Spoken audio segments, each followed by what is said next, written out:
भाई नहीं क्या करता कोड़ता कोड़ता पियावा फौजी बाड़े का ये रवि भाई अपना मर्दा के बड़ाई करेली सो मेहरारू कैसे जेकर पियावा फौजी होखे हाँ जी कहली कि बॉर्डर को के बलमा मिलल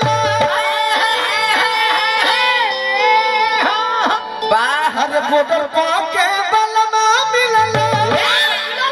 हम भूल भूल हे आहे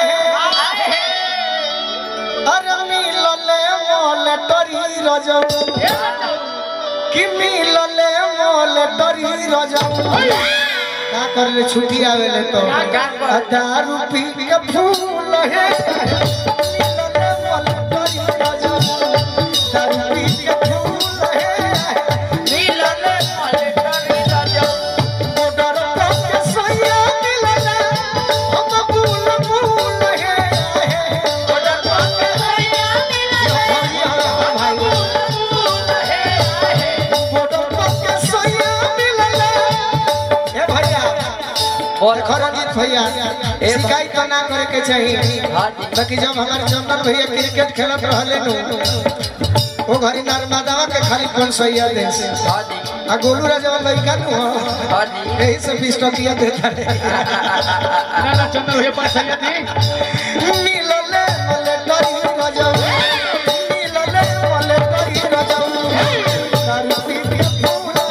हे मिलले मले डरी राजा दारू पी के फूल हे मिलले मले डरी राजा हमर भाई हो हर साल हो हमर भाई हो क्या बात है क्या बात है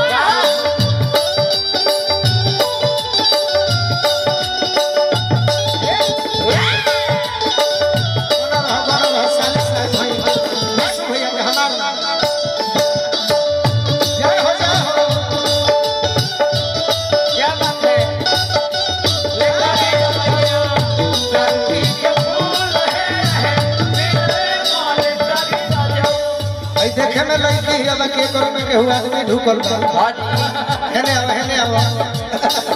राहुल भैया हाँ देखे में लड़की लागे ले बाकी करो में कोनो पुरुष ढुक गइल रही हेने आओ खिसिया जा ना तो कह दे कि काहे खिसिया काहे खिसिया लो अरे तू हमर जान हो कल ना आइलो तो हम ना खिसियाई हम बोलो तनी तो दुख लगता है कल हमारे प्रोग्राम में आके हमारा सुनाई खे मिलल बलिया में ला ला ला ला खिसखी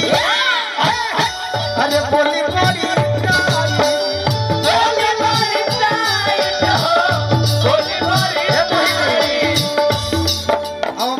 तू ही बतावा तू हमारा प्रोग्राम में आ जाइबू ना मिलबू तो हम ना हमारा दुख लगे और नहीं खे मिलल हमारा से ला ला ला ला खिसखी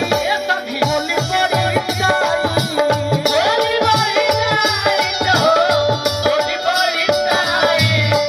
से जवान फाइट में का रगले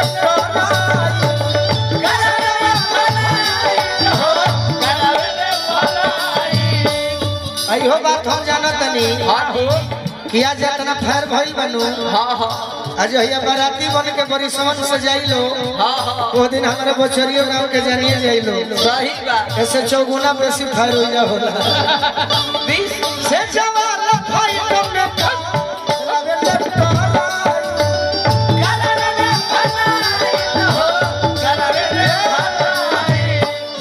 छोड़े ला रउदी के हटने हमरो ये हमरा पप्पू चाचा के सुपुत्र दोनों हमारे बड़े भैया के आशीर्वाद मिलो छोड़े ला रउद के हमरो चीज चूल मूल है छोड़े ला बोले करी रजौ मिलल बोले करी रजौ दारू पी के फूल है मिलल बोले करी रजौ दारू पी के फूल है मिलल बोले करी रजौ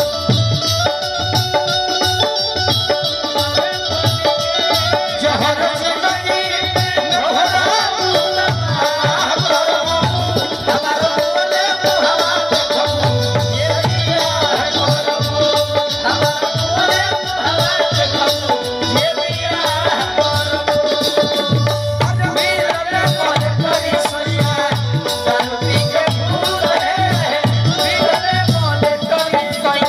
अब हम विकी भैया के माइक से सोनू भैया के आशीर्वाद मिलो हाँ जी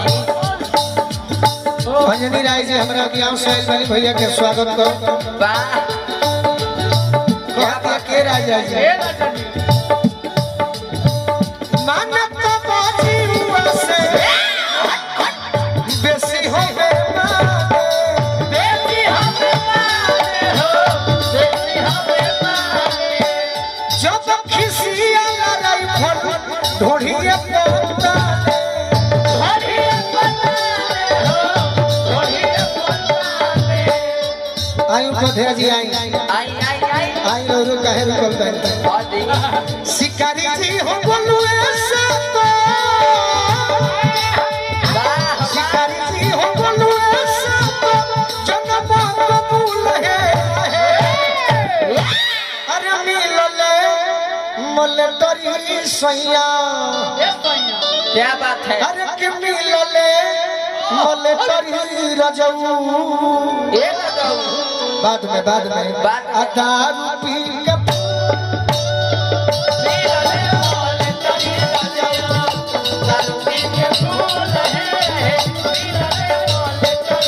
रुसी जानी हो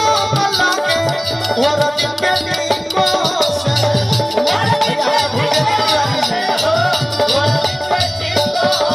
भुटेली तिवारी जी पक्ष अध्यक्ष बानी हाँ जी अरे बगले रहे ये हम कहो सही बात रुसी जानी हो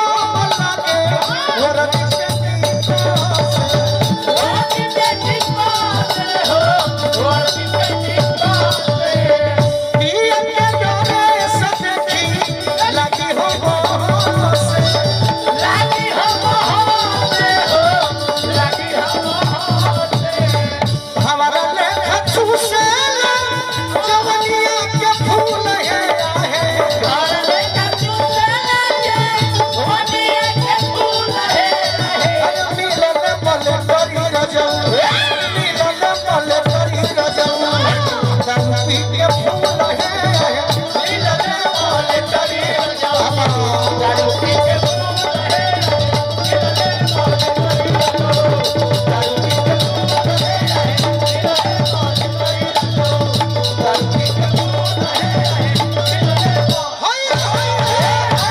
क्या बात है क्या बात है वाह